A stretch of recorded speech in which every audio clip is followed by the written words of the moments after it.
Hello dear students, आज हम करेंगे chapter area related to circles की एक्सरसाइज 12.3 के क्वेश्चंस को सॉल्व। आइए करते हैं क्वेश्चन नंबर 1 को सॉल्व। क्वेश्चन नंबर 1 है find the area of the shaded region in the figure if P Q is equal to 24 centimetre, P R is equal to 7 centimetre and O is the centre of the circle. Most of the time इस exercise से एक या दो question exam में आते ही आते हैं। तो करते हैं क्वेश्चन नंबर 1 को सॉल्व। क्वेश्चन नंबर 1 में आपको कहा है ये जो शेडेड रीजन है इसका एरिया निकालना है। तो फर्स्ट ऑफ ऑल आप ये देखो कि सर्कल में ही आपकी सारी फिगर है, शेडेड रीजन भी है। अब सर्कल क्या ओ सेंटर दिया है, तो क्यू आर क्या हुआ, इसका डायमीटर हुआ। ठीक है, क्यू आर क्या हुआ, इसका डायमीटर हुआ। तो क्यू आर डायमीटर है तो क्यू मतलब कि ओ की इस तरफ ये सेमी सर्कल हो गया, इस तरफ क्या हो गया, ये भी सेमी सर्कल हो गया। मतलब कि हमें डील क्या करना है इस क्वेश्चन में, हमें सेमी सर्कल से डील करना है। ये देखो यहाँ पे हमें सेमी सर्कल से ही डील करना है। इस तरह का क्वेश्चन है, मैं साइड में फिगर बना के बता देती हूँ आपको और ज्यादा क्लैरिटी के लिए। ये सेमी सर्कल है, इसी में कहीं ना कहीं आपकी एक ट्रायंगल बनी है और यहाँ पे रीजन है। तो इस आधे पार्ट से हमें कुछ नहीं लेना देना, हमें है इस आधे पार्ट। तो हम देखते हैं इस सेमी सर्कल से जब हम ये वाली ट्रायंगल का एरिया माइनस कर देंगे तो हमारे पास शेडेड रीजन आ जाएगा। तो सबसे पहले फिगर देख के आपको ये पता लगना चाहिए कि हमें करना क्या है, कैसे शेडेड रीजन निकालना है। तो यहाँ पे लिखते हैं here given that, here given that PQ is equal to 24 centimeter, PR is equal to 7 centimetre. ठीक है, और RQ हमें पता है डायमीटर है, RQ is the diameter of the circle, RQ is the diameter of the circle, right? तो OR क्या हुआ, इसका आपका रेडियस हुआ। लेकिन आर क्यू हमारे पास नहीं दिया गया, हमारे पास क्या दिया गया है, पी क्यू, ये 24 सेंटीमीटर है और आर पी ये क्या है, 7 सेंटीमीटर। अब डायमीटर तो पता होना चाहिए, तभी आपका क्या निकलेगा, area of semi circle. Area of semi circle से जब हम एरिया ऑफ ट्राइंगल माइनस करेंगे तो आपके पास क्या आ जाएगा, एरिया ऑफ शेडेड रीजन आ जाएगा। अब ये निकालने के लिए ट्रायंगल है, ट्रायंगल में ट्रायंगल की एक साइड है ये आर क्यू, तो ट्रायंगल की कोई प्रॉपर्टी लगेगी। अब देखो जो सेमी सर्कल है, सेमी सर्कल में जब कहीं भी एंगल बनता है तो ये प्रॉपर्टी है कि सेमी सर्कल में एंगल क्या बनेगा, आपका 90 डिग्री का बनेगा। तो यहाँ जो ये सेमी सर्कल में पी पॉइंट देखो, जो पी है आपका वो क्या है, सेमी सर्कल में लाई कर रहा है। तो यहाँ पे जो एंगल बनेगा ये कितने डिग्री का बनेगा, 90 डिग्री का बनेगा। तो यहाँ हम लिखेंगे R P Q is equal to 90 degree. क्यों 90 degree, because angle in a semicircle, angle in a semicircle, और सेमी सर्कल में एंगल क्या बनता है आपका, 90 डिग्री का।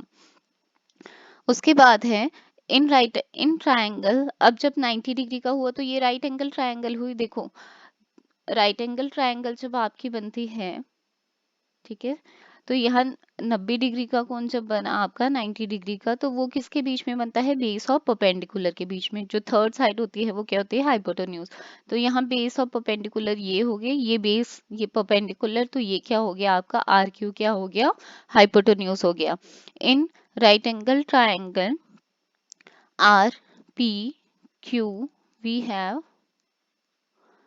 हाइपोटेन्यूज का स्क्वायर आर क्यू स्क्वायर, क्या होता है, पाइथागोरस से हाइपोटेन्यूज का square is equal to base square plus perpendicular square, R Q square is equal to P Q square plus P R square. R Q square is equal to P Q कितना है आपका 24 centimetre का square plus P are कितना है 7 centimetre square. 24 centimetre square is equal to 576 centimetre square. Squares आपको 25 तक learn होने चाहिए 10th क्लास में मिनिमम। और R Q square implies R Q square is equal to 625 centimetre square हो गया ये। तो R Q is equal to under root of 625 centimetre square which is equal to 25 centimetre. तो ये सिर्फ आर क्यू नहीं आया, आर क्यू क्या था, डायमीटर ऑफ द सर्कल था। तो हम लिख सकते हैं therefore diameter of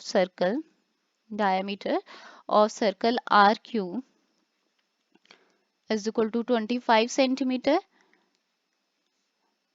which implies radius of circle क्या आ जाएगा, radius of circle is equal to 25 upon 2 centimetre. ये आ जाएगा रेडियस ऑफ सर्कल, इसको आप आर से लिख दो। अब एरिया ऑफ शेडेड रीजन, ठीक है, area of shaded region, area of shaded region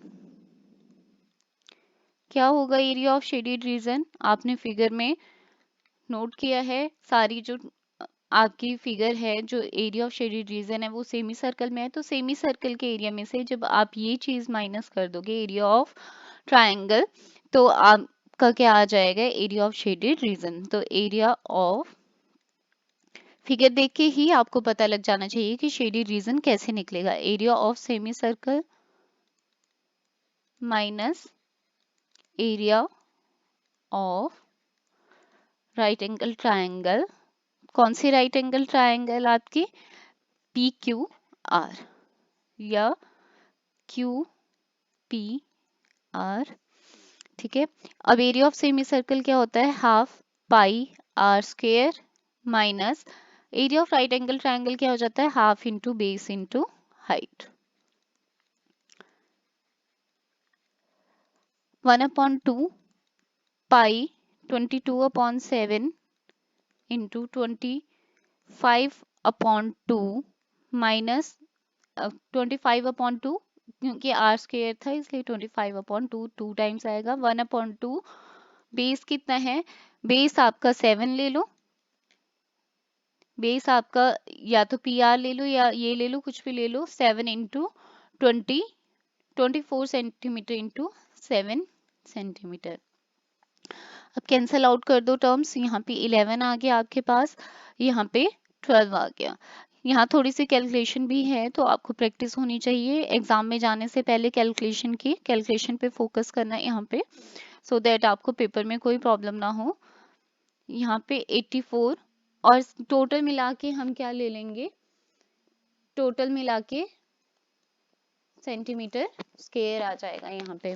फिर इसको जब आप कैलकुलेट करोगे ये आ जाएगा 6875 अपॉन में 28 minus 84 centimetre square, which implies, इसको आप कैंसल आउट करोगे, डिवाइड करना पड़ेगा आपको इसको आप डिवाइड करोगे तो ये आ जाएगा 245.53 माइनस 84, जो भी आपका आंसर आएगा सेंटीमीटर स्क्वायर में आएगा क्योंकि हम एरिया निकाल रहे हैं, which is equal to 161.53 centimetre square आ जाएगा। तो एंड में हम क्या लिख देंगे, एरिया ऑफ शेडेड रीजन कितना आ जाएगा, एरिया ऑफ शेडेड रीजन आपका 161.53 सेंटीमीटर स्क्वायर। तो यहाँ देखो कैलकुलेशन काफी है तो आपको प्रैक्टिस होनी चाहिए। डिवाइड, जब आप रिवीजन के टाइम अच्छे से कैलकुलेशन की प्रैक्टिस करके जाओगे तभी पेपर में आपको इजी हो पाएगा और जल्दी से आपका पेपर भी हो जाएगा। मिलते हैं नेक्स्ट वीडियो में नेक्स्ट क्वेश्चंस के साथ। Till then keep learning and keep practising.